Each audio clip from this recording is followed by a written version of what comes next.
Macbeth, also known as the tragedy of Macbeth and the Scottish play, was written by William Shakespeare. It was probably performed early on in the 17th century. However, the play deals with an episode of Scottish history that occurred during the 11th century, the time of the Battle of Hastings and Lady Godiva. Let's delve into history to see who the real Macbeth actually was. You can't understand the history of Scotland at this time without recognising the importance of Anglo-Saxon England and Scandinavia. Many people will know bits and pieces of Anglo-Saxon England during the 11th century, for example, the Battle of Hastings. However, you may not know how this connects with Macbeth. Let's start with Malcolm II, King of the Scots. Malcolm was king whilst Ethelred the Unready was King of England. He married Queen Emma of Normandy, and together they had a son, Edward the Confessor. Up in Scotland, one of Malcolm's acts as king was to invade Northumbria in England. Uhtred the Bold of Northumbria repelled the invasion. This is the same Uhtred, who the Uhtred in Netflix and Bernard Cornwell's The Last Kingdom is loosely based off. However, Ethelred later died, and King Canute the Great came to England and became king. He was a Dane, who was both King of Denmark and now King of England. Uhtred submitted to Canute, as did Malcolm II, and also a man called Macbeth, who was probably ruler over a part of Scotland called Moray. Years then passed.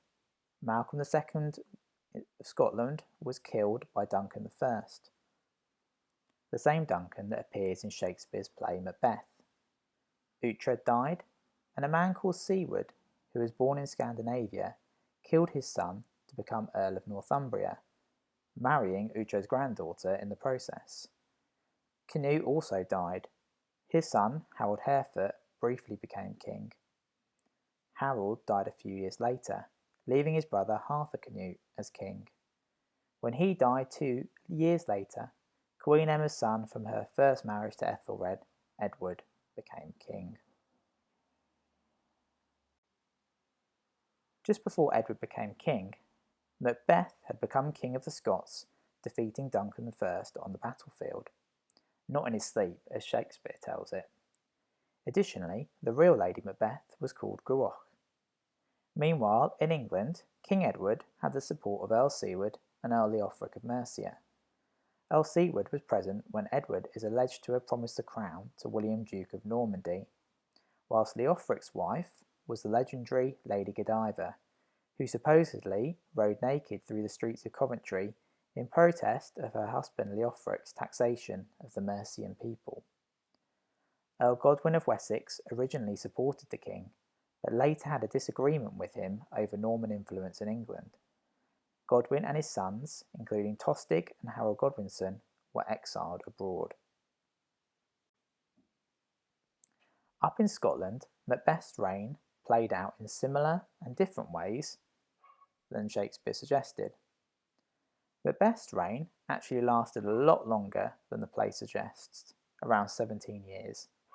He also made a trip to Rome to visit the Pope. However, Macbeth's reign did come to an end at the hands of Earl Siward of Northumbria, just as Shakespeare says it does. In 1054, the two met on the battlefield.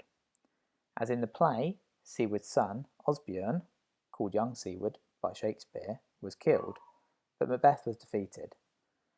However, Macbeth escaped and reigned for 3 more years, despite having to give up some of his land in the defeat. In 1057, Macbeth was killed at the Battle of Dunfermline. His stepson Lulic was hastily made king, but a few months later he was killed and replaced by Malcolm III, the same Malcolm in Shakespeare's play who was the son of Duncan. However, what the play doesn't say is that Malcolm went on to marry the niece of King Harald Hardrada of Norway, who would lead an invasion of England. Tostig Godwinson, who had returned to England to be Earl of Northumbria after Siward died, was exiled once again by his brother Harold, who was now Earl of Wessex, like his father had been. During his time as Earl, Harold defeated Griffith ap Llywelyn, the first and last king of the Welsh. Meanwhile, Tostig is alleged to have sought refuge up in Scotland with Malcolm. When Edward the Confessor died, Harold controversially became King of England. His brother Tostig encouraged Harald Hardrada of Norway to attack, leading to the Battle of Stamford Bridge in 1066. King Harold Godwinson won. However, fatefully, William Duke of Normandy invaded and landed at Pevensey, leading to the fateful Battle of Hastings and the end of Anglo-Saxon rule in England. Up in Scotland, Malcolm III lived until nearly the end of the century, living through Danish invasions, the end of Anglo-Saxon rule south of the border, and the beginning of Norman rule in England. Quite the life, eh? And when his first wife, the niece of Harold Hardrada, remember, when she died, he married Margaret of Wessex, the sister of Edgar Atheling, Anglo-Saxon England's unsuccessful last hope in preventing William the Conqueror from becoming King of England. After Malcolm died, Duncan I's other son, Donalbain, became King Donald III. So, the real-life Macbeth bears some similarities to the Macbeth in Shakespeare's play, but also many differences. But why did Shakespeare choose to set a play 500 years in the past? Well, the answer to that lies in the reign of this man, James. He was the son of Mary Queen of Scots and became King James VI of Scotland, whilst Elizabeth I was Queen of England in the late 1500s. When Elizabeth died, she had no sons or daughters to succeed her as monarch. James, who was the great-great-grandson of Henry VII, was invited to become King of England in 1603. James needed to cement his legitimacy in the eyes of the people. Do you remember in Macbeth where the witches prophesy that Banquo's sons will lead to a long line of kings? Well, James was said to have descended from Fleance, Banquo's son. At the time Shakespeare was alive, a history of England, Scotland and Ireland was written, commonly known as the Holinshed Chronicles. In this, Shakespeare would have received lots of his information about English and Scottish history, including Macbeth and Banquo. Later historians have disputed many claims made by this book and conclude that Banquo was a legend and not actually a real person. And what about witches? Well, Shakespeare was writing at a time when the belief in witches was very real.